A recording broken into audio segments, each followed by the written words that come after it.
Hi everyone, I'm going to do this in English. I realize that this was not the case until now, but after all, I'm representing the world of startups, which is by nature global. So I'm going to keep it like that. So life is a game. It's actually a series of games where we get to choose the type of games we want to play, the level at which we want to play, the level of challenge or opportunities we want to seek, and the people, the partners we want to play those games with. So I'm going to share my story, and I'm actually excited to be here because my story started at NTUA. I entered in 1991. I know. I also don't believe it was so long ago. The School of Civil Engineering. And even though later I'm going to share that one of the key attributes or traits you should have is curiosity and being willing to discover and learn new things, I actually didn't do that. So the only school I had chosen when I was applying for the national exams was civil engineering. I didn't look around, I didn't look any further. And this had to do with my father being a civil engineer and a big influence in my life, as well as the fact that I was good in math. So I said, I took the easy way out, let's do civil engineering. However, when I started, after a few semesters, I realized that civil engineering was not really for me. The material seemed, I don't know, maybe it was the complicated math, maybe it was the abstract nature of structural design, it just wasn't appealing.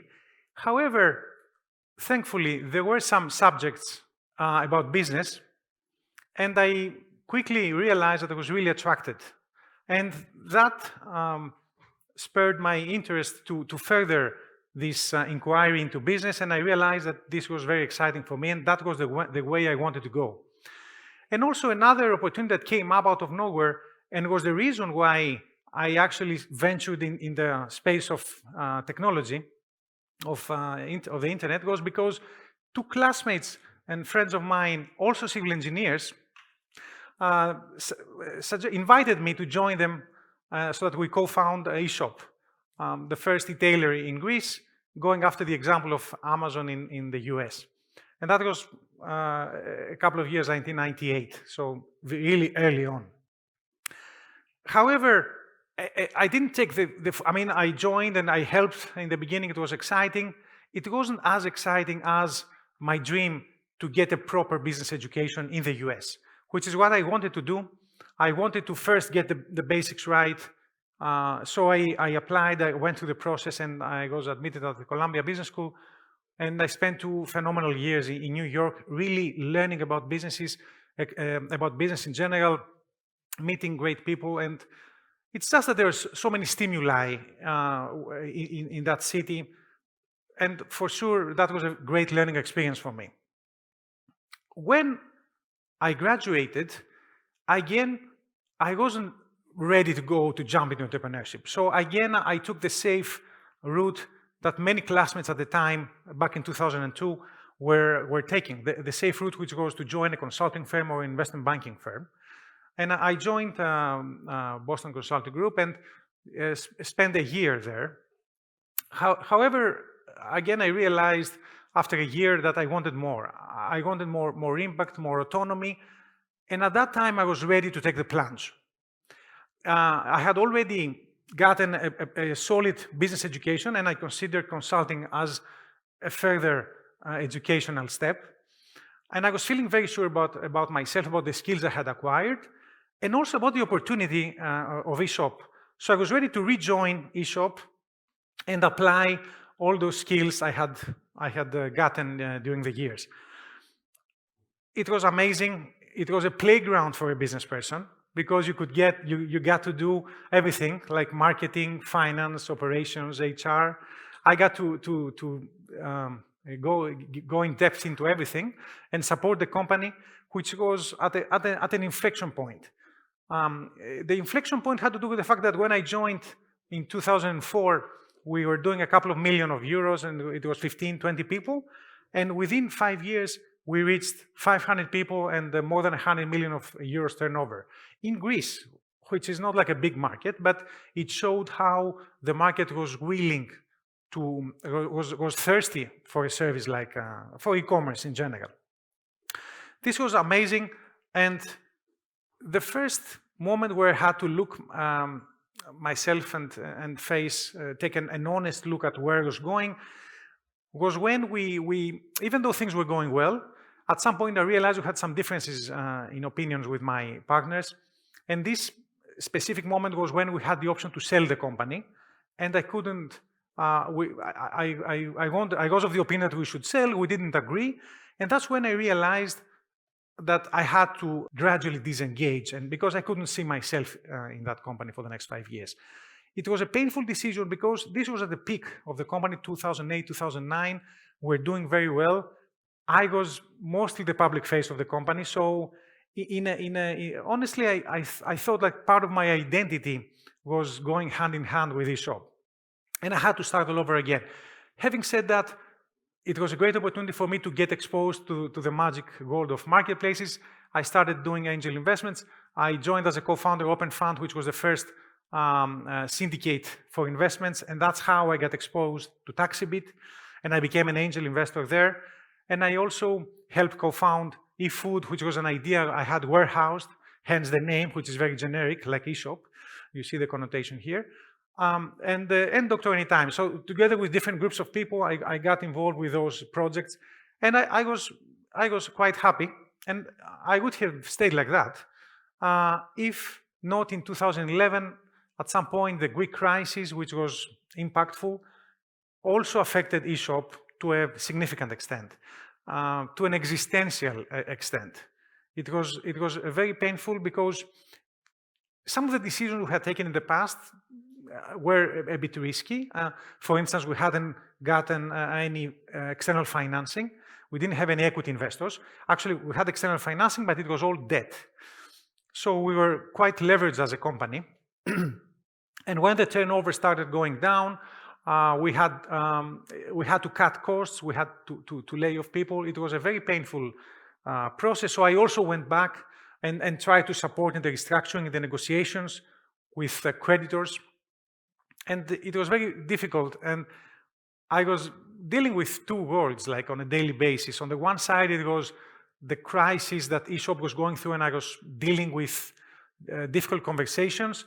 And on the other hand, it was the promising path of 3 new companies that were going their way, and I was trying to support them. And this was a point that very difficult for me to accept the fact. You know, it's logical when things are not going your way. You're thinking, okay, what should I have done in the past differently? Why am I in this situation now? And for me, the eShop, the difficult situation of eShop was extra challenging for one more reason.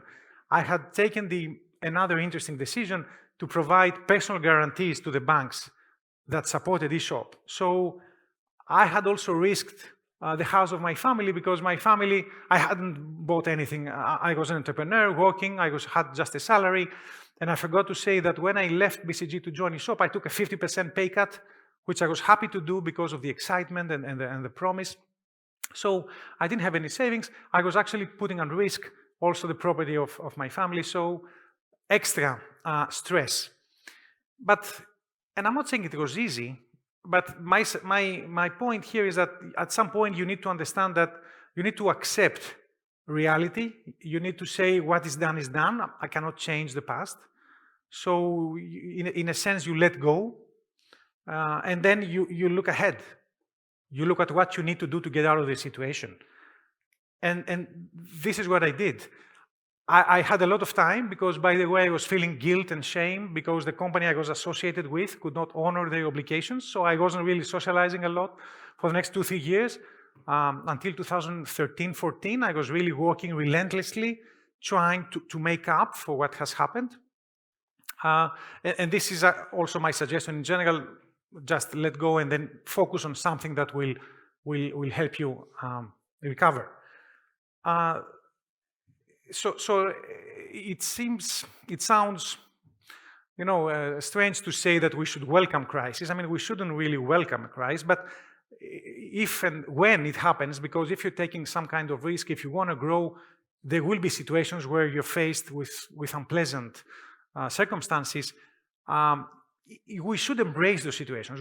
They are painful, of course, but we should embrace them and learn from them, because this is where we grow the most. For me, this was an extra push that really helped me grow a lot. This was the most creative period for me, those 2-3 years that I was trying really to make up for what has happened. But let's leave the drama.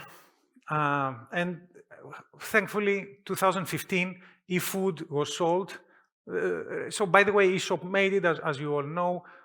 Dr. Anytime and TaxiBit also grew in parallel, but the first real monetization of a successful company was efood, which in 2015 was sold to DeliveryHero. And it has been 11 years. I'm just saying this because we believe that success happens overnight. It doesn't. It has been 11 years that I've been working relentlessly, and that was the first time that finally there was some monetizable success. And that was fantastic, obviously, because there was a data point that startups can create value for all stakeholders, investors as well. We didn't manage to get investors, and that's why one of the reasons why I felt this, drive to help other entrepreneurs, enable them to have access to funding. So I was thinking, okay, I had been fundraising for efood as a founder and for TaxiBit also as an angel investor. I was helping Nikos in that process, and I realized there was a gap in Greece.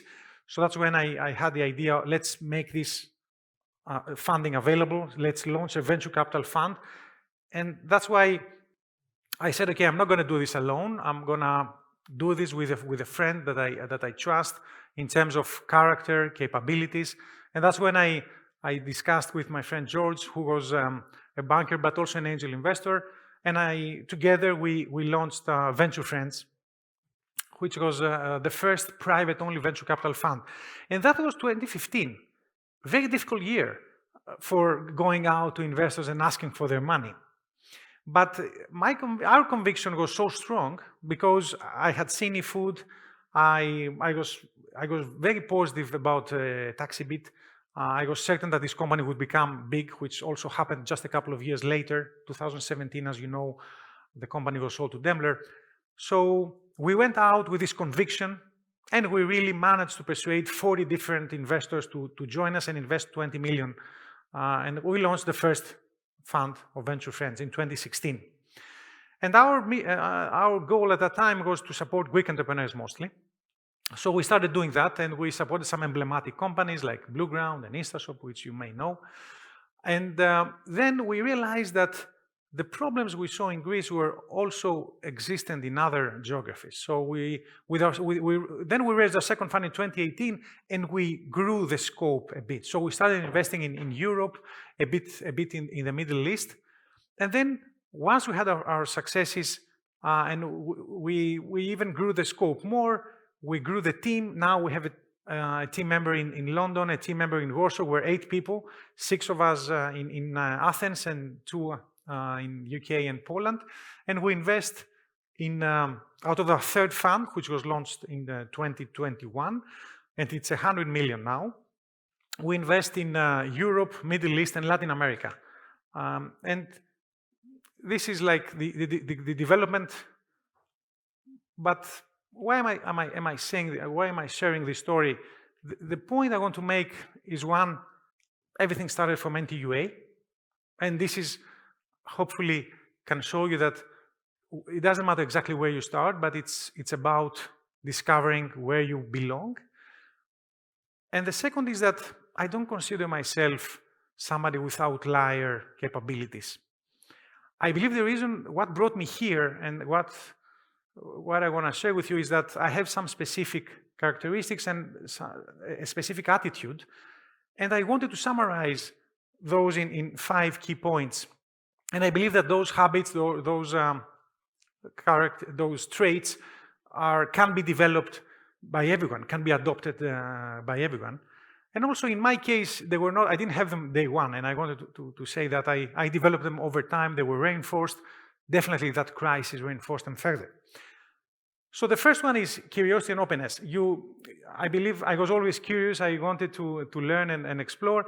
My friends still joke about me that I'm constantly in FOMO, in fear of missing out every opportunity for something interesting, something new, be that a new experience or a new startup, a new business idea. I think it's important to maintain this level of curiosity and openness. The second is having a growth mindset. This is very important. We don't have limits. It's very clear that as we learn and develop, our capabilities expand over time. And this is important to keep in mind because this is how things that you now are afraid to do, to pursue, are actually attainable. You can do so much more than what you think you can. Honesty, this is a key one because most people, they don't like uncomfortable truths. They are not being honest to others, but also to themselves. It's very important to keep it honest all the time, especially in bad situations, because sometimes we try to comfort ourselves and say, this is not me, it's somebody else who's to blame. No, most of the times it's our fault and it's fine. It's about admitting, accepting, forgiving ourselves and others and moving on, reflecting, absorbing the learnings and moving on. Most people I come across, they don't have this kind of honesty. Strong work ethic, I think we're getting there in general, especially the young generation. I believe you guys have even more passion, more ideas, and you're gonna put the work, because unless you have the intention, a very clear and strong intention, and you're willing to put the work, nothing can happen. You need to know where you're going, and then you need to put the work to go there. And finally, yes, maybe I'm a natural optimism, despite that this has not done very well for me all the times. But I believe it's important to stay optimist. I'm not saying crazy optimist, healthy optimist, and take some risk. This is how we grow, but this is how we also achieve more things. For me, I mean, the future holds that I'll continue to learn and evolve and do interesting things. But I always have it in mind that I wanna do well by doing good. And that's what we do with Venture Friends. We're very happy with our work because we support other entrepreneurs, we empower them, we empower entrepreneurs who have this global ambition to build something. And as partners, together with them, we do well. And that's very fulfilling. Closing, summarizing, life is a game. Just play. It's okay, failure is part of the game. That's fine. Always keep in mind that you can do so much more than what you believe you can. And you can, by constantly learning, you can expand your possibilities all the time. Thank you very much.